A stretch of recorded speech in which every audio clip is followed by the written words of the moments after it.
दोस्तों आज हम बताएंगे आप लोगों को कि कैसे मशीन को सेट किया जाता है। कोई अगर नया बंदा लेकर के आता है मशीन, तो इसको कैसे चालू कर सकता है, क्योंकि मशीन जाने के बाद कोई भी जो मशीन वाले होते हैं उनके पास मैकेनिक तुरंत नहीं अवेलेबल करा पाते हैं। वो लोग जाते हैं मैकेनिक जो भी है 2 दिन 3 दिन 4 दिन बाद जाते हैं। तो आज हम इसी समस्या को लेकर के वीडियो बना रहे हैं कि बहुत लोग इस काम को कर रहे हैं और उनको मशीन सेटिंग करने का प्रॉब्लम होता है। तो आज हम बताएंगे इस मशीन में आपको सेट करके कि जब कोई मशीन लेकर के आते हैं तो उनको कैसे मशीन को सेट करना है और क्या क्या इसमें जो कि करना होता है मशीन चालू करने से पहले। तो नए लोग खास करके इस चीज़ को देखिए कि ताकि आपको समझ में आ जाए कि आपको कैसे मशीन को सेट करना है, क्योंकि मशीन सेट करना बहुत ज़रूरी है आपको आना। अगर जब तक आपको मशीन सेटिंग करने नहीं आता है, मैकेनिक के भरोसे रहेंगे तो आज वो सेट करके चला जाएगा, कल को आपको वही परेशानियों का सामना फिर से करना पड़ेगा। तो इसलिए आज हम ये चीज़ आप लोग को बता देते हैं कि ताकि आप लोग देख के इस वीडियो को और आप अपना मशीन को सेट कर सकते हैं। चलिए वीडियो को स्टार्ट करते हैं।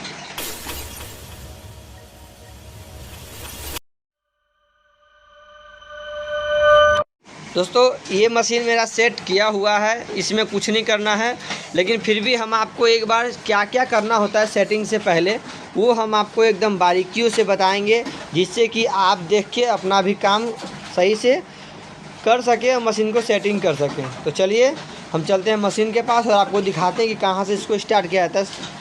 लेकिन उससे पहले अगर आप हमारे चैनल पर नए हैं तो प्लीज़ हमारे चैनल को सब्सक्राइब करके बेल आइकन जरूर प्रेस करें, ताकि जब भी इस तरह का वीडियो अपलोड करें वो सबसे पहले आप तक पहुँचे। तो आइए देखते हैं कि कहाँ कहाँ क्या करना होता है। दोस्तों जब भी ये मशीन कहीं से अगर आप मंगवाते हैं तो सबसे पहला काम है जो कि आपको करना होता है कि जब मशीन ट्रांसपोर्ट से आता है आपके घर तक, तो वो किसी गाड़ी में, ट्रक में, टेम्पो में रख के लेकर के आते हैं।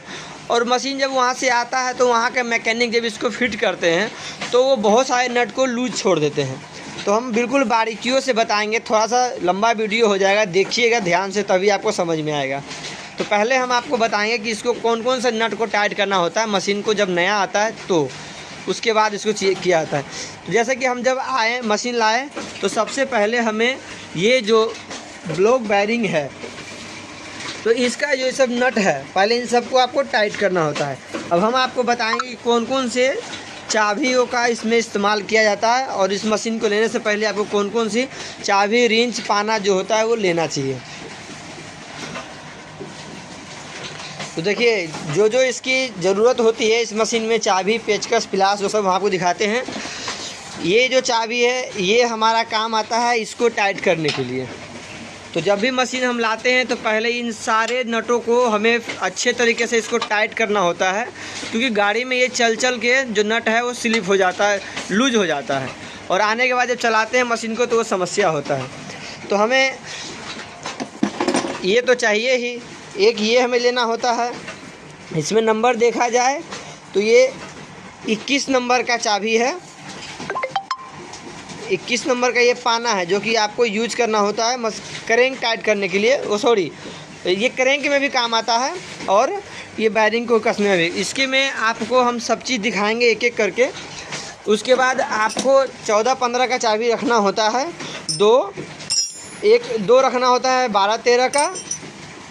उसके बाद आपको एक टेस्टर रखना होता है, एक पेचकस रखना होता है, लेना होता है, और एक प्लास लेना होता है। उसके बाद आपको मेन जो चाबी होती है वो ये होती है, इसको पाइप रिंच भी बोलते हैं, सब लोग अपने पता से बोलते हैं। ये हमारा काम आता है इस चीज़ को कसने के लिए, क्योंकि ये इसी से कसाता है, टाइट होता है। तो अब हम आपको बताएंगे कि कौन कौन से नट को आपको टाइट करना होता है इस मशीन को स्टार्ट करने से पहले। तो पहले हम आपको दिखाए थे जैसे कि ये वाला टाइट करना है। उसके बाद हमें इसको भी ध्यान देना कि हमारा लूज तो नहीं है। उसके बाद ये 2 नट होते हैं, इन दोनों को कसना होता है यहाँ पे, फिर इस तरफ में भी होते हैं। इन सब को कसने के बाद फिर हमें ये ध्यान देना होता है कि ये जो नट है इसको भी कसना होता है। 2 नट होते हैं दोनों तरफ में, इन दोनों को टाइट किया जाता है यहाँ नीचे से, ये होता है नट। उसके बाद इस पर भी ध्यान देना होता है कि ये लूज नहीं, जैसे ये मेरा लूज है, इसको नॉर्मल कसना होता है, बाकी सबको फुल टाइट करना है, इसको सिर्फ नॉर्मल कसना होता है। उसके बाद आपको ध्यान देना है इन सब नट पे। ये हो गया, ये हो गया, ये हो गया, इन सबको देखना है कि कहीं ये, क्योंकि ये नीचे से होता है लूज, ये जो नट होता है ये नीचे से खुला रहता है, इसमें ये प्रॉब्लम आती है। तो ये जितने भी मशीन में नट बोल्ट आप देख रहे हैं इन सबको आपको टाइट करना होता है। उसके बाद आपको नीचे मोटर में दिया होता है 4 नट, वो भी आपको देखना होता है कि मोटर का नट हमारा लूज़ तो नहीं है, वो भी टाइट करना है। उसके बाद जो पुल्ली है, मोटर में जो पुल्ली लगा होता है ये बेल्ट वाला, देखिए इस पर आप देख रहे होंगे नट है, वो भी आपको चेक करना होता है। इन सब को टाइट करने के बाद अब आपको जो मशीन को स्टार्ट करने का होता है कि अब हम मशीन को चालू करना है। सारे नट हमारा फिट हो गया, अब मशीन को चालू करना है। तो चालू करने के लिए सबसे पहले हमें डाई को यहाँ पे रखना होता है, और डाई रख के हमें इसमें डाई को अंदर दे करके यहाँ पे लगा के इसको दोनों नट को टाइट किया जाता है। डाई हमारा ओके हो गया। उसके बाद हमें ये जो प्लेट है जिस पे हम ये रख रखे हैं, तो इस प्लेट को हमें जो देख रहे हैं इस तरह से आपको चारों एक साइड से बराबर करना है। चेक करना कि ये मेरा जो है ये सेम है ना चारों कोना से, कि इसमें नट होता है 1 2, तीसरा यहाँ पे है, चौथा यहाँ पे है। इन चारों को जो ये प्लेट है इसमें आपको एकदम फिट रखना है, बराबर करके रखना है। चेक कर लेना है कि हमारा चारों नट जो है वो एक जगह है कि नहीं, क्योंकि कोई भी ऊपर नीचे होगा तो कटिंग आपका सही से नहीं होगा प्लेट का। उसके बाद जब आप डाई लगा लिए तो डाई लगाने के बाद आपको ये एडजस्टमेंट मिलता है देखने को मशीन में, जिससे कि हमें डाई को एडजस्ट करना होता है कि कितना पे हमारा जो डाई है वो सही से कटिंग कर रहा है प्लेट। ये घुमाने से डाई नीचे को जाता है और ऐसे करने से ऊपर को आता है। तो जब हमें दाब कम हो, कटिंग सही से ना हो, तो हमें इसका इस्तेमाल किया जाता है कि इसको हमें खोल लें ताकि नीचे दाब बढ़ जाएगा और कटिंग हमारा फ्रेश होगा। तो जैसे ही जब हम दाब लगाते हैं, हमारा कटिंग सही से हो रहा है, दाब मशीन ले रहा है पूरा, तो फिर हमें इसको टाइट करना होता है, इसको फुल टाइट करना होता है। ये हाथ से कभी भी टाइट नहीं होगा। इसके लिए आपको इस चाबी का इस्तेमाल करना होगा। ये जो आप पाइप रिंच देख रहे हैं, इसको कोई सलाई रिंच बोलते हैं, पाइप रिंच बोलते हैं। तो इस चीज़ से हमारा ये टाइट किया जाता है। इसके बाद आपका जो हीटर का तार होता है, तो डाई में 2 तरह के हीटर होते हैं, एक स्टोन हीटर होता है, एक प्लेन हीटर होता है। तो जब भी मशीन आता है तो मशीन के साथ में हम लोग जो मशीन लेते हैं उसमें ऐसा सेफ्टी से पाइप डला होता है, उसके बाद ये चीज़ होल्डर लगा के रखते हैं।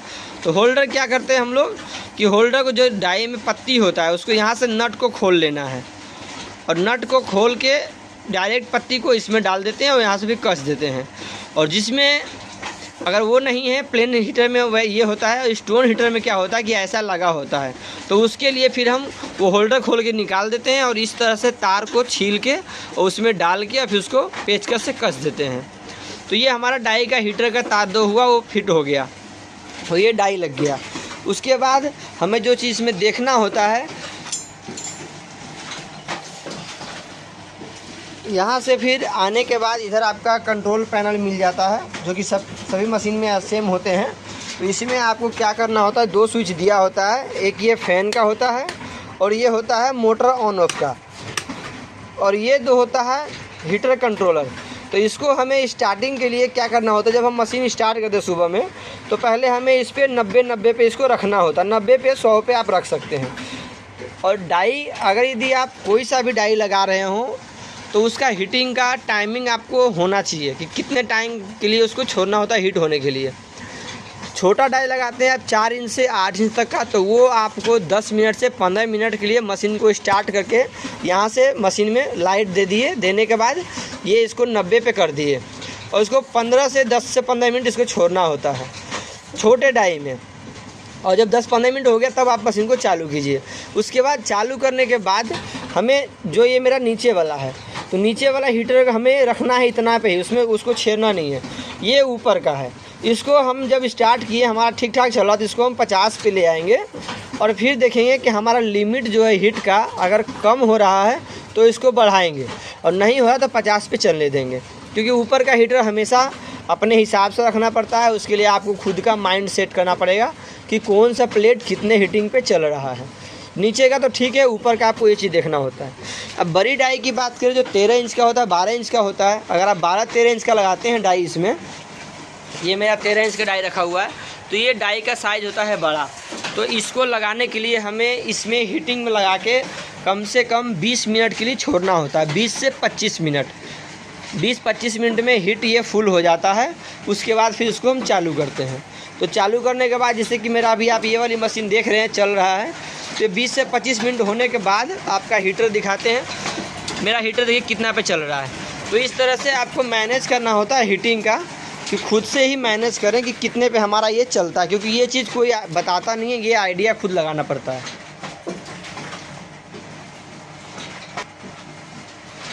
अब बात आती है कि अगर यदि हम डाई लगा लिए और सब कुछ सेट कर लिए, जैसे कि ये भी हम सेट कर लिए हैं, ठीक चल रहा है, कटिंग भी मेरा ठीक हो रहा है, उसके बाद में प्रॉब्लम आ रहा है, तो आपको एक चीज़ और ध्यान देना होता है मशीन में, कि जब मशीन आता है तो आपको ये जो बेल्ट है इसको चेक करना होता है कि मेरा लूज़ तो नहीं है।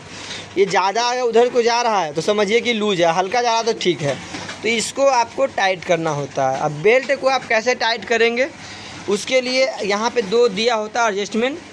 इस वाले नट को खोलना है और ठीक वहीं पे इस वाले नट को भी खोलना है। इसको खोल के और इसको क्या करना है आपको कि इसके नीचे भी नट होते हैं, यहाँ से देखेंगे आप तो यहाँ नीचे भी नट होते हैं। इसको खोल के थोड़ा सा नीचे कर देना दोनों साइड से, उसके बाद इसको ऊपर से टाइट कर देना है। जब इसको आप टाइट कर देंगे तो ये बेल्ट आपका जो है वो टाइट हो जाएगा। टाइट होने के बाद आपको प्रेशर अगर आप बढ़ाते भी है तो मशीन वहाँ पे जाम नहीं होगा। लोगों की परेशानी हो रही है कि हम बार बार हमारा प्लेट जो कि है वो नीचे जाके डाई जाम हो जाती है। तो जाम होने का कारण होता है ये, अगर आप ज़्यादा प्रेशर दे देंगे तो वो नीचे जाम हो जाएगा। तो प्रेशर आपको उतना ही देना है जितना कि मशीन लोड उठा सके और हमारा प्लेट भी सही से कटे, क्योंकि प्रेशर बहुत बढ़ाने के लिए होता है। इसमें बहुत सिंपल तरीका है प्रेशर को बढ़ाना और घटाना। इसी चीज़ से आपको प्रेशर को घटाना बढ़ाना होता है। ये चीज़ को भी आपको माइंड में रिकॉर्ड करना होगा कि कितना पे हमारा ये चलता है। तो ये चीज़ करने के बाद ही आप डाई लगाएं और वो बेल्ट टाइट कर लें, ताकि आपका वो बेल्ट भी अगर टाइट रहेगा तो समस्या आपको साथ कम होगी। ये कसने के बाद जब आपको पेपर लगाना होगा तो पेपर पहले यहाँ से ऐसे नीचे जाएगा। यहाँ देखिए यहाँ पे 2 होता है पेपर लगाने के लिए, तो एक ये नीचे से जाएगा, फिर यहाँ से ऐसे आएगा। यहाँ से ऐसे आने के बाद पेपर को इसमें आपको लगाना है। और जब पेपर लगाएंगे तो ये चीज़ जो है आपका दोनों साइड से इसको पास में ले आना है, फिर जाकर के आपको लगाना है। और जब भी पेपर अगर इधर या उधर भागता है तो आपको यहाँ से अगर पेपर इधर को जा रहा है तो यहाँ से आपको खोल लेना है ऐसे हल्का सा, और इधर से हल्का सा टाइट कर लेना है। तो आपको पेपर जो है वो सीधा सीधा मशीन में लग जाएगा और आपको समस्या भी कम आएगा। तो इस तरह से आप मशीन की सेटिंग करके खुद भी आप मशीन को चला सकते हैं बिना मैकेनिक को आए। उसमें आपको मैकेनिक का इंतज़ार नहीं करना पड़ेगा, क्योंकि मैकेनिक जो है समय से नहीं आते हैं। और इतना तो जानकारी आपको खुद होना चाहिए कि ताकि अगर मैकेनिक आके दोबारा चला भी जाए और समस्या आए तो आप उसको ठीक कर सकें, आप मैकेनिक के भरोसे ना रहें। और एक बात इसमें, अब आप लोग क्या करते हैं जब मशीन सेट करते हैं तो सेट करने के बाद लोगों को परेशानी होता है कि इसमें करंट आ रहा है। तो करंट आने के कारण क्या होता है कि जब हम इस तार को लगाते हैं हीटर में तो हमें इसको ध्यान देना है कि तार बिल्कुल इसका कहीं भी एक जो भी होता है एक एक जो कोना होता है, हम आपको दिखा देते हैं इस टाइप का। तो वो अगर यदि कहीं पे भी अगर एक भी जो वायर है, आपको हम देखिए एक भी अगर इधर साइड रहेगा कहीं पे, तो ये समस्या जो है वो आपके साथ आएगा ही आएगा। आपको ये देखना है कि अगर एक भी ऐसे वायर निकल गया और अगर यदि वो कहीं पे भी बॉडी में अगर टच हो रहा हो वो करंट आएगा। तो आप जब भी इसको लगाते हैं तो इसको अच्छे से बिल्कुल इसको आपको बारीकी से प्लास की मदद से इसको ऐंठ देना है और ऐंठने के बाद हीटर में लगाना है, कि ताकि कोई भी एक वायर अगर टच होता है तो करंट आ सकता है। ऊपर का हीटर नीचे का हीटर चेक कर लेना है। उसके बाद जो पंखे का वायर होता है वो भी आपको चेक कर लेना है। फिर मोटर में भी कट लगा होता है, जैसे कि मोटर में यहाँ से तार जोड़ते हैं तो यहाँ भी आपको ध्यान देना होता है कि इसमें जो हम तार लगाए हैं सही से लगा है कि नहीं। क्योंकि एक बार मेरे साथ क्या हुआ कि टेप लगाने के बाद भी एक तार निकल गया था बाहर और ये कहीं टच हो रहा था, उसकी वजह से करंट आ रहा था। तो इन बातों को भी आपको ध्यान रखना है, जिससे कि आपको करंट से बचना है। वैसे इस मशीन में कहीं करंट आता नहीं है, जब तक बॉडी में तार टच कहीं ना हो तब तक इसमें करंट नहीं आता है। तो आपको इस करंट का भी ध्यान रखना है कि ताकि आपको समस्या ना आए।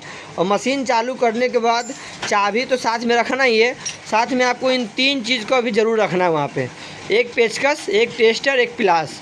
टेस्टर तो आपको एनी टाइम लेकर के रखना है, जिससे कि मशीन जब भी चालू किए तो पहले इस तरह का चेक कर लिए हम मशीन में कहीं करंट तो नहीं आ रहा है। जब भी सुबह सुबह आप चालू किए हैं, क्योंकि रात में जब आप बंद करते हैं तो कई बार क्या होता है कि हमारे जो भी लोग स्टार्ट करते हैं इस काम को तो अपने घर से स्टार्ट करते हैं। तो घर से स्टार्ट करते हैं तो कई बार क्या होता है कि रात में चूहे होते हैं घर में, वो कोई वायर काट देता है, तार वार कट जाता है, उसकी वजह से करंट आ जाता है। तो लोग सुबह क्या करते हैं कि गए और ये हम MCB लगा के सीधा इसको चालू किया यहाँ से और मशीन चलाने लगे। उतने में इसमें करंट आ रहा होता है, कोई चेक करता नहीं है, छूने पे करंट मार देता है। तो ये आपको पहले ये ध्यान रखना है कि आपको चेक कर लेना है इस तरह से कि मेरा मशीन में कहीं अर्थ तो नहीं आ रहा, करंट तो नहीं आ रहा, उसके बाद ही चालू करें। तो इसलिए प्लास पेचकस रखना बहुत ज़रूरी है। और एक बात और, एक भाई का भी कमेंट आ रहा था, कॉल भी किया था, उनका बहुत परेशानी हो रहा था इस चीज़ को लेके कि बार बार उनका डाई नीचे को बैठ रहा था। तो फिर से हम एक बार बता देते हैं कि आपको इस चीज़ पे ध्यान देना है। जब नीचे डाई बैठे तो इसको ऊपर कर लेना है और इसको टाइट करना है फुल। जब तक ये फुल टाइट नहीं होगा तब तक वो नीचे बैठेगा ही। अपने हिसाब से इसको एडजस्ट करना होता है, उसके बाद ही मशीन को चलाएं। तो इस मशीन में हमने आपको सारा डिटेल में समझा दिया कि कैसे इस मशीन को चालू किया जाता है। अगर उसमें भी कोई चीज़ रह गई हो तो आप हमें कमेंट में ज़रूर बताएं, हम उस पर भी वीडियो आपको बना देंगे। उम्मीद है कि आपको इस वीडियो से बहुत कुछ सीखने को मिला होगा। अगर अच्छा लगा हो वीडियो तो वीडियो को लाइक करके चैनल को सब्सक्राइब जरूर करें, साथ ही बेल आइकन जरूर प्रेस करें ताकि जब भी इस तरह का वीडियो अपलोड करें वो सबसे पहले आप तक पहुँचे। चलिए मिलते हैं नेक्स्ट वीडियो में, तब तक के लिए धन्यवाद।